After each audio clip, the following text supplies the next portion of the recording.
Hallelujah, praise the Lord. जैसे कि हमने आपके सामने एक खबर पहुंचाई थी कि प्रभु यीशु मसीह के ऊपर भरोसा करें और आगे की ओर बढ़ते चले जाएं। जैसे आपको ये भी बताना चाहते हैं, जैसे यूहन्ना 3:16 के अनुसार अगर विश्वास करते यीशु मसीह के ऊपर तो जीवन मिलता है।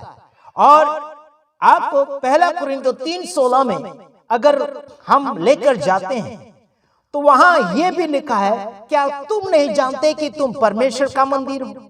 आप और मैं परमेश्वर का मंदिर है। तो परमेश्वर के मंदिर के साथ मजाक नहीं किया जाता है। आज आपको यह भी बताना चाहता हूं, जो परमेश्वर के मंदिर को तैयार कर रहे हैं, कौन तैयार कर रहे हैं? सेवक, सेविका, विश्वासी लोग जो परमेश्वर के मंदिर को यानी कि देह को तैयार कर रहे हैं। तो किस रीति से तैयार कर रहे हैं, यह भी बड़ा ध्यानपूर्वक आपको देख लेना चाहिए। बाइबल के अनुसार अगर देखें, पहला कुरिन्थियों 3:16 में लिखा गया, क्या तुम नहीं जानते कि तुम परमेश्वर का मंदिर हो? जो कोई उसे नाश करेगा उसका नाश परमेश्वर कर देगा। क्या समझ में आता है आपको? आज मैं आपको यह भी बताना चाहता हूं कि परमेश्वर का मंदिर आपका और मेरा देह यानी कि शरीर है। चाहे वो कौन से भी रंग रूप का हो गया, लेकिन आप जो इंसान के रूप में है, जो मानव के रूप में है, आप आज परमेश्वर का मंदिर है। लेकिन उस मंदिर को आप अगर बिगाड़ते चले जा रहे हैं, चाहे वो धर्म पंडित हो, चाहे वो पुजारी हो गया, चाहे वो पास्टर हो गया, चाहे वो रेवरेंड बिशप हो गए, अगर परमेश्वर के मंदिर को बिगाड़ रहे हैं, परमेश्वर के नाम के मंदिर को बिगाड़ रहे, तुम्हारा शरीर परमेश्वर की कलीसिया जो परमेश्वर का देह है, परमेश्वर का अंग है, उसको अगर गलत शिक्षा दिया जा रहा है, उसको अगर गलत समाचार दिया जा रहा है, गलत प्रचार किया जा रहा है, तो समझ लीजिए कि उस देह को बिगाड़ रहे हैं, उस मंदिर को बिगाड़ रहे हैं, उस मंदिर को गलत मार्गदर्शन दिया जा रहा है, उस मंदिर को गलत रीति से हैंडलिंग किया जा रहा है। सेवक सेविका के ऊपर भी ये बातें आती है। गलत शिक्षा अगर दे रहे हैं तो तुम परमेश्वर के मंदिर को बिगाड़ते चले जा रहे हैं, खुद को भी बिगाड़ रहे हैं। खुद भी आप परमेश्वर के मंदिर हैं और दूसरे जो मसीह लोग हैं वो भी परमेश्वर का मंदिर है। और उसको अगर आप बिगाड़ते चले जा रहे हैं, गुमराह करते चले जा रहे हैं, तो परमेश्वर का वचन जो है खतरा है। परमेश्वर का वचन आर पार है। परमेश्वर का वचन किसी का पक्षपात नहीं करता। समझ में आ रहा है कि नहीं आ रहा? सबको न्याय के सिंहासन के सामने खड़ा होना पड़ेगा कि आपने परमेश्वर के मंदिर की देखभाल कैसे की, आपने परमेश्वर के मंदिर की सलाह कैसे ली, परमेश्वर के मंदिर को कैसे खुराक दिया। वाह, समझ में आता है कि नहीं? आप अगर लोगों को शिक्षा दे रहे हैं तो वो लोग परमेश्वर का मंदिर है, और उन मंदिर को आप अगर खुराक दे रहे तो आपके ऊपर बातें आएगी कि आपने परमेश्वर के मंदिर को खुराक कैसे दिया, खुद को खुराक कैसे दिया। आत्मिक जीवन की बातें हो रही है। आज सलाह के ऊपर सलाह दी जानी चाहिए लोगों को।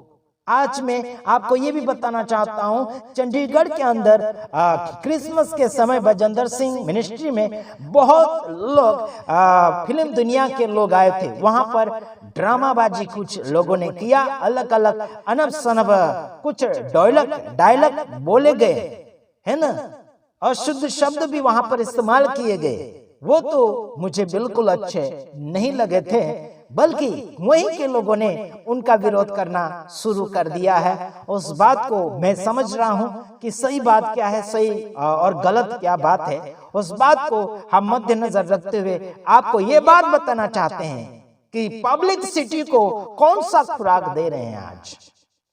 आज परमेश्वर के मंदिरों को कैसा खुराक दे रहे हैं। ये देह परमेश्वर का मंदिर है, ये विश्वासी लोग परमेश्वर के मंदिर है। इनको कैसे शब्द सुनाए जा रहे हैं, इनको कैसे डायलॉग सुनाए जा रहे हैं। फिल्म दुनिया के लोग आकर क्या क्या एक्टिंग मार रहे हैं।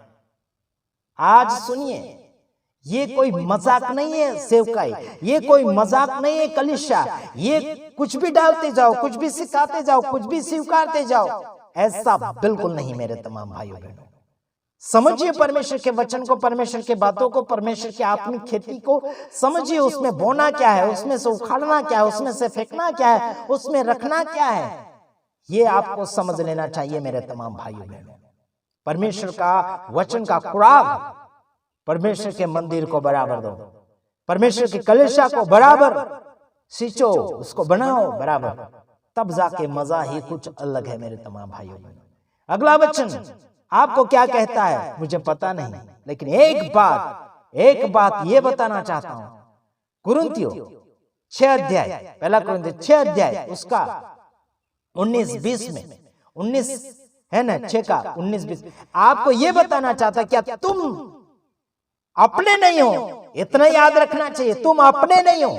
अरे तुम तो खरीदे गए, प्रभु यीशु मसीह ने आपको और मुझे खरीद लिया है उसका लहू बहाकर, है ना। वो आपके और मेरे साथ है, इतना भी याद रखना। आपके और मेरे साथ वो देखरेख कर रहा है, आपकी और मेरी देखरेख कर रहा है, आपकी सलाह ले रहा है, आपको देख रहा है आप क्या करते हैं दिन को रात को, आप क्या कर रहे हैं, क्या बोल रहे हैं, क्या नहीं कर रहे हैं। आप बिक गए हैं परमेश्वर यानी कि यीशु मसीह के लहू में बिक गए हैं। प्रभु यीशु मसीह ने आपको और मुझे खरीद लिया है। आप और मैं अपने नहीं हैं, तो हम किसको अपना बनाए यार। हम अपने खुद के खुद नहीं है, हम प्रभु यीशु मसीह के हैं, है ना। पहला कुरिन्थियों 6 का 19-20 में अगर आप देखें, है ना, 18 से 19 तक आप अगर देखें तो हम अपने नहीं है, वो है अपना, यानी कि वो उसके हम हैं। वो हम तो बिके गए, खरीदे गए, हमको प्रभु यीशु मसीह ने खरीद लिया है, गुलामी में से, बंधनों में से, पाप में से बाहर ले लिया। प्रभु यीशु मसीह खरीदार है। यीशु मसीह आपको और मुझे खरीद लिया है, आपको और मुझे मित्र बनाता है, आपको और मुझे वो उसका मंदिर बनाता है, आपको और मुझे वो उसका घर बनाता है। समझ रहे? नहीं समझ में आया होगा तो देख लेना, वचन को पढ़िए। पहला कुरिन्थियों 3 का 16, पहला कुरिन्थियों 6 का 18 से 20 तक आप देख लीजिएगा मेरे तमाम भाइयों बहनों। और जैसे कि यूहन्ना 3:16 आप देख सकते हैं, परमेश्वर ने प्यार किया और प्यार के खातिर जगत में यीशु मसीह को भेजा, और यीशु मसीह के ऊपर हमने और आपने भरोसा किया तो उसके बदले में क्या मिला? अनंत जीवन। मौत नहीं मिलती है, रास्ता मिलता है, जीवन मिलता है ना, सफलता मिलती है। और क्या चाहिए मेरे भाइयों बहनों? ठीक है, अगले वीडियो में आएंगे, तब तक ले आपसे विदाई चाहते हैं।